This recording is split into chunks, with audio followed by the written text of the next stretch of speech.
If you are fed up with just how expensive it is to do fun things with our families, then you are going to want to watch today's video.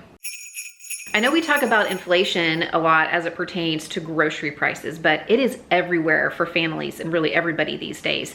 And that includes where entertainment is concerned. Does anybody else think going to the movies has gotten insanely expensive? When I was growing up, and granted, this is, 25 years since I was in junior high and high school, we were at the movie theater almost every weekend, and we could actually see a matinee for right around $3 a ticket.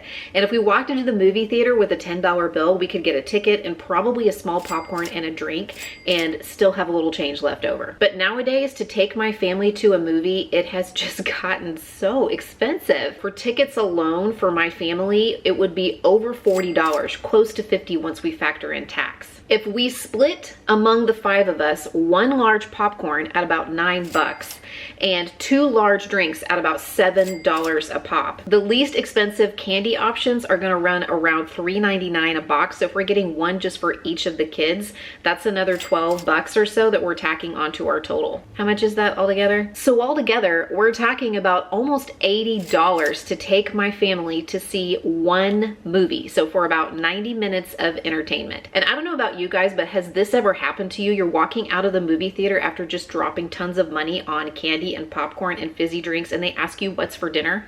And it can happen tonight for all of you. So that $80 isn't even getting us like a full meal, you know what I mean? Well, I just spent about half that much at Walmart, and not only am I going to be able to put together a delicious assortment of snacks for us to enjoy while we watch the movie, I'm also going to be able to put together a themed dinner to go along with it, plus a signature drink. So tonight we are watching A Christmas Carol, and on the menu are hamburgers with Ghost of Christmas pasta salad, a Dickens of a dessert board with snacks and treats, and a signature drink that I'm calling Fezziwig's Fizzy Punch. One of the great things about this menu is that many of the items can be prepped ahead of time, which will make it really easy to throw things together once dinner rolls around.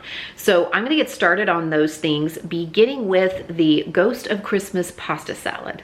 I have the pasta from my box of Suddenly Salad cooking to al dente on the stove. And one of the reasons I chose this is because it has red and green and white pastas inside. You could use a different kind of pasta and then make your dressing up yourself.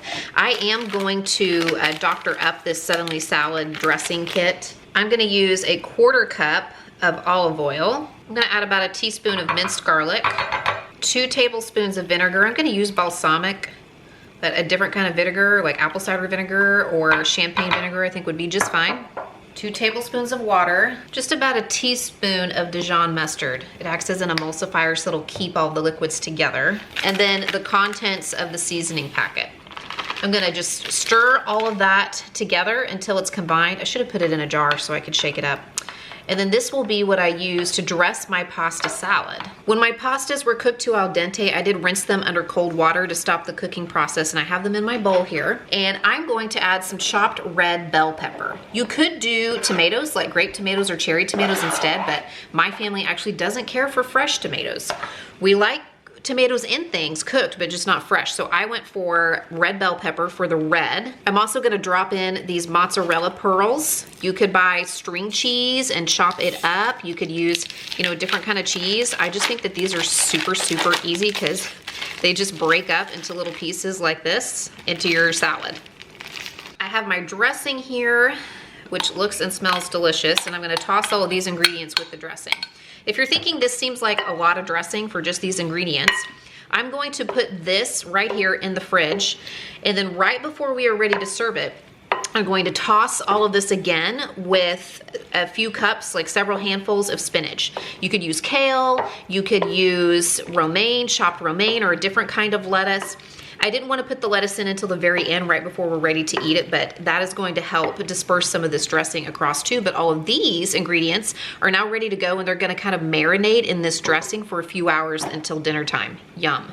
If you know my affinity for these things, you are probably wondering how it is that I have not yet made the viral Christmas tree cake dip that has been going around the internet for the past couple of years. And I think it's because it's very difficult for me to bring myself to crumble up these delicious delicacies and stir them into something else. It just makes me very sad to think about. I just feel like they're meant to be enjoyed whole, the way nature intended. But this is the dip that I'm going to put on our little dessert board tonight to go along with some fruit and graham crackers and things that we can dip it in. So we're gonna give it a go. I have a block of softened cream cheese in here, 8 ounces, with my poor demolished Christmas tree cakes. I used 1 box, so 5 cakes. I'm gonna add a splash of vanilla, probably about a teaspoon or so. And I'm gonna start with a few tablespoons of milk. And I'm just gonna blend this until it's smooth. If I need to add a little bit more milk, I will, but I'm gonna start with just a little bit of milk and then work with it as I mix it. I did have to add a few more tablespoons of milk to get my cream cheese and cake mixture to this consistency. And now all that's left to do is to fold in 8 ounces of whipped topping, and then I'll be ready to pop the lid on this and put it in the refrigerator for a few hours until we are ready to assemble the dessert board. Since we're talking about making life just a little bit more affordable, I want to take a minute to thank today's sponsor, BetterHelp, because therapy is something else that should be accessible and affordable for everybody. Many of you know that it's been an unexpected season of change and transition for my family. And to cope during this time, both my husband and I have been doing things like taking walks and getting good exercise, making sure that we're getting good sleep, enjoying time with our family, leaning on friends and neighbors. And we also have both been utilizing therapy as we navigate this time. While many of us are taking part of various and sundry celebrations over the next few weeks, I also know that this time of year can be a struggle. It can be difficult for some. And if you're having trouble connecting with a therapist in your area, maybe there just isn't a lot of access to licensed therapists. Maybe you're more comfortable with an at-home therapy session that you can conduct online, then that is where BetterHelp can stand in the gap. You start by going to the BetterHelp website and you fill out a questionnaire that helps them assess your specific needs. And then they will connect you with one of their over 30,000 licensed therapists. And even if you get started with a therapist and it's not a very good fit, you can switch with no additional cost. And since it's an online platform, you can schedule your therapy sessions at times that are convenient for you. And you can have them over the phone, via video chat, or even text messaging. Basically, whatever option is the most comfortable form of therapy for you. If you think you might benefit from therapy and you want to try out BetterHelp, you can visit the link in the description box below or go to betterhelp.com/cmindymom. That's going to help get you started getting connected with a therapist and see if it helps you. Plus, it's going to give you 10% off your first month with BetterHelp. Again, that code is in the description box below or betterhelp.com/cmindymom for 10% off your first month. And thank you so much to BetterHelp for sponsoring today's video. I wanted to include some kind of fun signature drink in this meal plan. And this is definitely an extra that you could eliminate and save a little bit of money, or maybe you could just press the easy button and pick up like some cranberry soda or like a sparkling grape juice or something like that. But I am trying something new and we're gonna see how it works out. I started by rinsing about half my bag of cranberries, probably about a cup, maybe a cup and a half. I put those into my pan with my apple juice concentrate and then 2 cans worth of the cranberry juice that I purchased. That would be the equivalent of about 3 cups of juice. I brought that to a simmer and I let it simmer on the stove for about an hour, which I didn't mind at all because it smelled absolutely fantastic. It was basically like having potpourri in the kitchen while I was working. I wanted to not only cook the cranberries, but also kind of reduce and concentrate the liquids a little bit because what I'm making is sort of like a cranberry syrup. It is cooling down now, and as soon as it's cool, I'm gonna pop it into my blender and just pulse it a few times to make sure that those cranberries are, you know, mixed in with the liquids, and I'll put it in the fridge. And then tonight, I'm going to add the club soda to it to give it a little bit of fizz. So it's gonna be like a cranberry fizzy punch, or Fezziwigs fizzy punch, if you will. To assemble the drinks, I am going to slice my oranges, and I'm gonna use one of those orange slices to coat the rims so that then I can roll the rim in sugar and have sugared rims on the glasses. I'm gonna fill my glasses about halfway with the cranberry syrup and then top it off with club soda. And then I can garnish it with extra cranberries and orange wedges. Or to make an adult version, just channel your inner Sandra Lee and add 1 single shot of vodka. And equal amounts of vanilla vodka. Or you can actually just add a single shot of vodka. And if you get that reference, then you used to watch Semi-Homemade Meals and you know that she was pretty heavy-handed with her cocktails. Am I right? For the hamburgers, I'm going for sort of a cross between a cheeseburger and like a sloppy joe.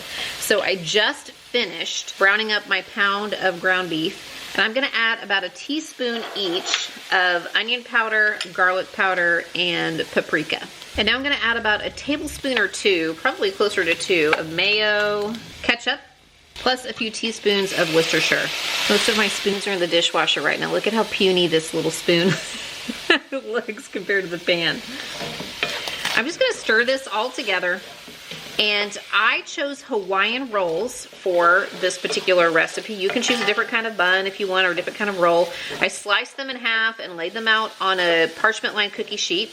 And then I put my cheese slices on each side of the rolls that I sliced. So once I have this all mixed together and it has kind of simmered together for, you know, a minute or two, I'm going to put the meat mixture on one side of the rolls and then pop everything underneath the broiler for a minute or two because everything's already cooked. I just need it to heat through and for the cheese to melt. And then I'll put one side of the bread on top of the other side and slice these up and they'll be ready to go. Hopefully you've gotten the references to the Charles Dickens Christmas classic, but I was just wondering, what is your favorite movie version of A Christmas Carol? I personally am partial to A Muppets Christmas Carol. I can sing just about every word to every song. I remember seeing it in the theater as a kid. It's just a favorite. When Ruthie was little, like 3 or 4 years old, she would ask to watch Mickey's Christmas Carol on repeat over and over again throughout the season and even on into January. We just kept it on the DVR back then. And I knew that she would sit and watch Mickey's Christmas Carol and I'd have about 23 minutes to do something around the house. What's your personal favorite version of this story? If you enjoyed this video and you want to see more like it, be sure to leave me a comment below and let me know. Plus, make sure that you're subscribed. I still have a few more videos coming at you here in 2023. Plus, I've got some really great ideas for 2024. Okay, Kenna is performing surgery on her gummy bear. What are you doing? Off with its head. Off with its head? And then that's a Sour Patch Kid? Oh, it's like a Frankenstein. Yeah, wait till you see. It's like a Franken gummy. Wait till you see his bride. Okay, I don't know if that's clever or just really scary. It's beautiful. It's a new kind of surgery, so it was experimental. It didn't go as planned. Experimental.